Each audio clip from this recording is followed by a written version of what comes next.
এই স্ক্রিনে আপনারা যে জ্বলন্ত বস্তুটা দেখছেন সেটা হলো একটা স্পেসক্রাফট ক্যাপসুল, যেটা পৃথিবীর বায়ুমণ্ডলে প্রবেশ করার সময় বায়ুর প্রচণ্ড ঘর্ষণের কারণে জ্বলে ওঠে।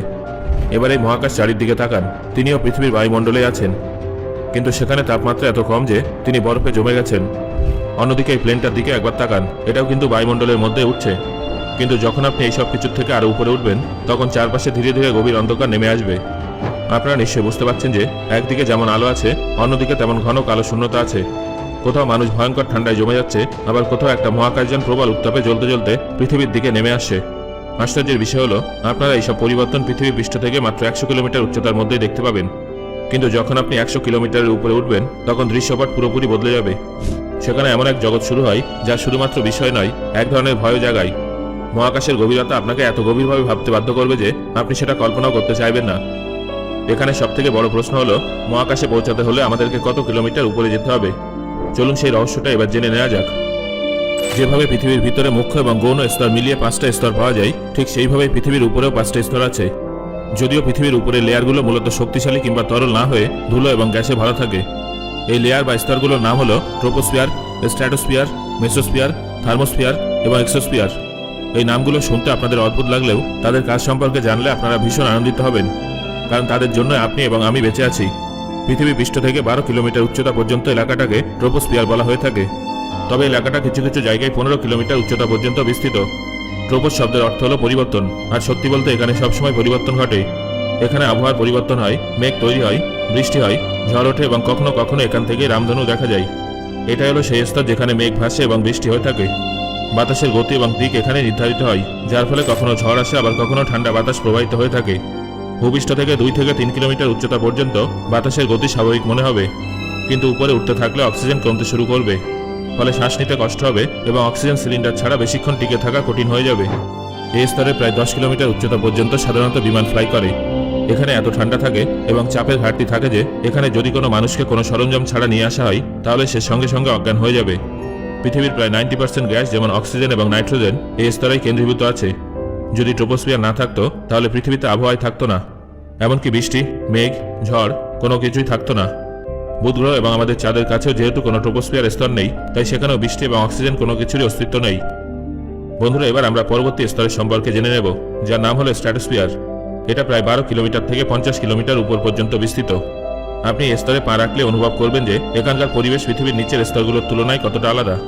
যেখানে ট্রোপোস্ফিয়ারে ঝড়, বৃষ্টি আর বজ্রপাত হয়ে থাকে, সেখানে স্ট্র্যাটোস্ফিয়ারে এসে দাঁড়ালে সবকিছু শান্ত হয়ে যায়। এখানে আবহাওয়ার কোনো গণ্ডগোল নেই। এই স্তরে আমাদের ওজোন স্তর আছে, যা সূর্য থেকে আসা ক্ষতিকারক অতিবেগুনি রশ্মিকে আটকে দেয়। যদি এই ওজোন স্তর না থাকতো তাহলে পৃথিবীতে জীবন কখনোই নিরাপদ থাকতো না। এখানে এসে মনে হবে যেন আপনি একটা অদৃশ্য ঢালের সামনে দাঁড়িয়ে আছেন, যার কাজ মানুষকে সুরক্ষা প্রদান করা।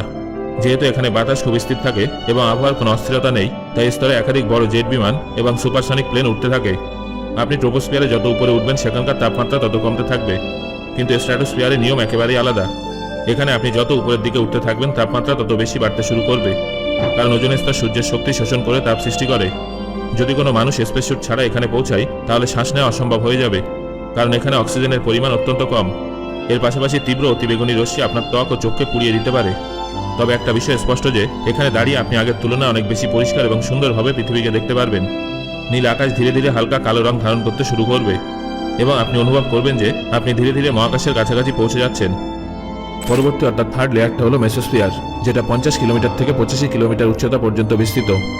এটাই হলো সেই স্তর যেখানে পৃথিবীর রক্ষাকর্তা মানে ফায়ার শিল্ড উপস্থিত আছে। অর্থাৎ কোনো রকেট বা মহাকাশযান যদি এখান দিয়ে প্রবেশ করে তাহলে তাকে বায়ুমণ্ডলের সবথেকে বিপজ্জনক অংশের মধ্যে দিয়ে যেতে হয়। সেই কারণেই সেটা জ্বলতে থাকে বলে মনে হয়। যখন কোনো উল্কাপিণ্ড মহাকাশ থেকে পৃথিবীর দিকে পড়ে তখন সেটা এই স্তরে ঘর্ষণের কারণে পুড়ে ছাই হয়ে যায়। রাতে আমরা যে ভাঙা নক্ষত্রের মতো আলোটা দেখি সেটা আসলে এই স্তরে জ্বলে ওঠা উল্কাপিণ্ড। আপনি যত উপরে উঠবেন এখানকার তাপমাত্রা তত কমতে থাকবে এবং যেটা প্রায় -90°C পর্যন্ত নিচে নেমে যেতে পারে। এটা পৃথিবীর সবথেকে ঠান্ডা অঞ্চল।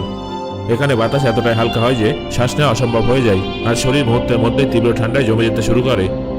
স্পেসস্যুট ছাড়া এখানে কয়েক সেকেন্ডও বেঁচে থাকা সম্ভব নয়। তবে আপনি যদি স্পেসস্যুট পরে এখানে দাঁড়ান তাহলে প্রতি সেকেন্ডে আকাশে জ্বলতে থাকা উল্কাপিণ্ডের লাইভ শো দেখতে পারবেন। এখানে একটা প্রশ্ন আপনার মনে আসতেই পারে যে এখানে এত ঠান্ডার মধ্যে উল্কাগুলো কিভাবে জ্বলে ওঠে। আসলে বন্ধুরা, যখন উল্কা বা মহাকাশযান প্রচণ্ড গতিতে মেসোস্ফিয়ারে প্রবেশ করে তখন তারা বাতাসের অণুর সঙ্গে তীব্রভাবে সংঘর্ষে লিপ্ত হয়। এই সংঘর্ষ এতটাই তীব্র হয় যে ঘর্ষণ থেকে তাপ উৎপন্ন হয়। এই ঘর্ষণই বস্তুগুলোকে জ্বালিয়ে দেয়। যেভাবে আপনি ঠান্ডায় হাত ঘষে গরম করে নেন, এক্ষেত্রে ব্যাপারটা তেমনই। এর আরও উপরে গেলে চতুর্থ স্তরটা আসে, যার নাম থার্মোস্ফিয়ার। এই স্তরটা পৃথিবী পৃষ্ঠ থেকে প্রায় 85 থেকে 600 কিলোমিটার পর্যন্ত বিস্তৃত। এখানে তাপমাত্রা খুব বেশি হলেও তা অনুভূত হয় না। এখানে আলো আছে ঠিকই, কিন্তু অন্ধকারও আছে। আর এখান থেকেই শুরু হয় মানুষের আসল মহাকাশ যাত্রা। বিজ্ঞানীরা এখান থেকে পৃথিবীকে পেছনে ফেলে প্রকৃত মহাকাশ অভিযানে বেরিয়ে পড়েন। বিজ্ঞানীরা পৃথিবী পৃষ্ঠ থেকে প্রায় 100 কিলোমিটার উচ্চতাকে পৃথিবী ও মহাকাশের সীমানা হিসেবে ধরেছেন, যাকে কারমান লাইন বলা হয়। অর্থাৎ 100 কিলোমিটার উপরে পৌঁছালে আপনি মহাকাশে প্রথম পা রাখবেন। এটা হলো সেই জায়গা যেখানে সূর্য থেকে আসা চার্জ পার্টিকেলগুলো পৃথিবীর চৌম্বকক্ষেত্রের সঙ্গে সংঘর্ষে লিপ্ত হয়ে আকাশে সবুজ, নীল ও লাল রঙের আলো তৈরি করে, যাকে আমরা অরোরা বলি। আপনার ফোনের জিপিএস, টিভি চ্যানেল, আবহাওয়ার তথ্য এই সবকিছু এই স্তরে ঘুরতে থাকা স্যাটেলাইটগুলোর জন্যই সম্ভব হয়ে থাকে। শুধু তাই নয়, ইন্টারন্যাশনাল স্পেস স্টেশন এই স্তরেই ঘুরছে। স্পেস স্টেশনের গতি ঘন্টায় প্রায় 27,600 কিলোমিটার। তাই সেখানে উপস্থিত মহাকাশচারীরা 24 ঘন্টায় প্রায় 16 বার সূর্যোদয় এবং সূর্যাস্ত দেখেন। এখান থেকে রেডিও সিগন্যাল পৃথিবীতে ফিরে এসে প্রতিফলিত হয়। এই কারণে ইন্টারনেট আসার অনেক আগে থেকে দূর দূরান্তের মানুষ রেডিও শুনতে পারত। পঞ্চম ও শেষ স্তরের নাম হলো এক্সোস্ফিয়ার। এই স্তরটা পৃথিবীর 600 কিলোমিটার উপর থেকে শুরু করে প্রায় 10,000 কিলোমিটার পর্যন্ত বিস্তৃত। এটা আমাদের বায়ুমণ্ডলের সীমান্ত অঞ্চল, যেখান থেকে প্রকৃত অর্থে মহাকাশের শুরু ধরা হয়। একে আপনি পৃথিবী এবং মহাবিশ্বের মাঝের একটা গেট বলে মনে করতে পারেন। এখানে বাতাস এতটাই পাতলা এবং কম থাকে যে একে প্রায় শূন্য মহাকাশ বলা হয়। অক্সিজেন তো প্রায় থাকেই না। এই স্তরের মধ্যে থেকে শুরু হয় আরেকটা স্তর, যার নাম ম্যাগনেটোস্ফিয়ার। এটা পৃথিবী পৃষ্ঠ থেকে 1000 কিলোমিটার উচ্চতা থেকে শুরু করে উপরের দিকে 60 থেকে 70,000 কিলোমিটার পর্যন্ত বিস্তৃত। এটা এক ধরনের অদৃশ্য ঢাল, যেটা পৃথিবীর কেন্দ্রের গলিত লোহা থেকে উৎপন্ন চৌম্বকক্ষেত্রের মাধ্যমে তৈরি হয়েছে। সূর্যের দিকে পৃথিবীর ম্যাগনেটোস্ফিয়ার প্রায় 60,000 কিলোমিটার পর্যন্ত বিস্তৃত। কিন্তু সূর্যের বিপরীতে, অর্থাৎ পৃথিবীর পেছনের অংশে, এই ক্ষেত্রটা লেজের মতো বহু লক্ষ কিলোমিটার পর্যন্ত বিস্তৃত আছে। যদি এই ম্যাগনেটোস্ফিয়ার না থাকতো, তাহলে সূর্যের ভয়ঙ্কর সৌরঝড় মুহূর্তের মধ্যে পৃথিবীকে পুড়িয়ে ধ্বংস করে দিত। পৃথিবী ও সূর্যের মধ্যবর্তী দূরত্ব প্রায় 15 কোটি কিলোমিটার।